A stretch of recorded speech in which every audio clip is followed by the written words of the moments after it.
Hi guys. I hope you're doing well and I hope you're having a great day.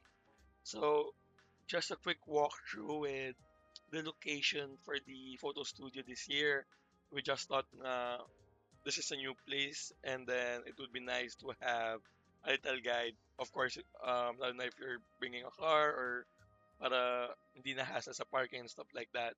So yeah, um, if you're arriving via Grab, just copy paste the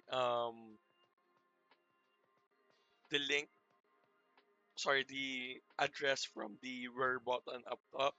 And then if you click that where button as well, it would redirect you here sa my Google Maps. All right. So yeah, once you're here, if you're arriving by a Grab, um,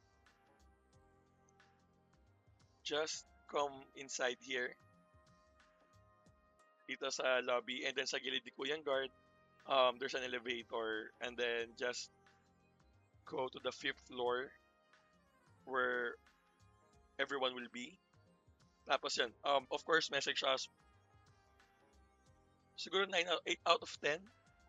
Salubong namin kayo if you're arriving sa lobby. So yeah. But if you're bringing a car, ang parking kasi nitong building is dito sa may gilid. Pero medyo mahal kasi yung parking dito eh, 200 per hour. Siyempre, naghanap kami ng alternative since medyo steep yung price for a parking. Sa SM nga 50 whole day, diba? So dito, 200. Pero may free slots dito eh. Since we're renting the studio, pero syempre, medyo limited lang yung binigay nilang slot and then I'm not sure how many people would bring a car. So, stuff like that. Kaya naganap kami ng alternative na parking slot. So, pero message nyo kami so that we would let you know if dito kayo sa studio or whatsoever.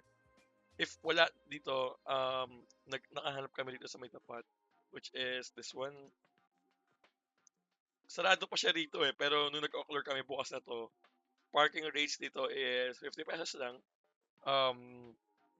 And then first 3 hours and then add lang ng 20 per succeeding hour. So, if kung may motor ka na magdala, 35 lang, tapos succeeding is 15. So, solid. Plus, tapat lang to eh. So, di ba, medyo scam yung dun sa, sa building. Oh yeah. If you're using Waze or whatsoever, you could pin Hermadi Square para quick pin instead of Beyond Studio. So, yeah. And then, so dito medyo maraming car. I think we could fit around 5 cars here. Pero syempre depende kasi paid parking to. So, we would see on a Sunday kung puno yung parking nila. If puno na to, meron pang isa rito eh sa may baba. So, dito, left or right lang tayo dyan. Turn lang tayo dito.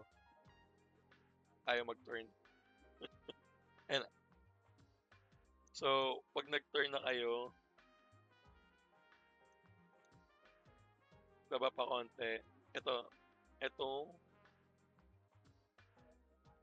area na to. Again, sarado pa siya rito, pero open na to nung nag-occular kami. Ito naman yung parking rates niya. 50 pesos lang first 3 hour and then 30 per sa motor.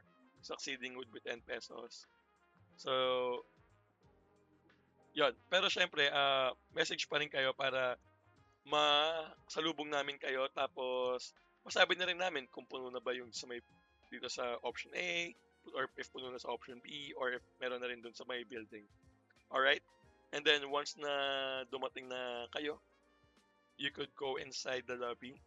Itong Hermadi Square. Tapos, dito sa gilid ni Kuyang Guard, there's an elevator here. Just go to the fifth floor. Rightmost, like pinakadulo, will be waiting for you there.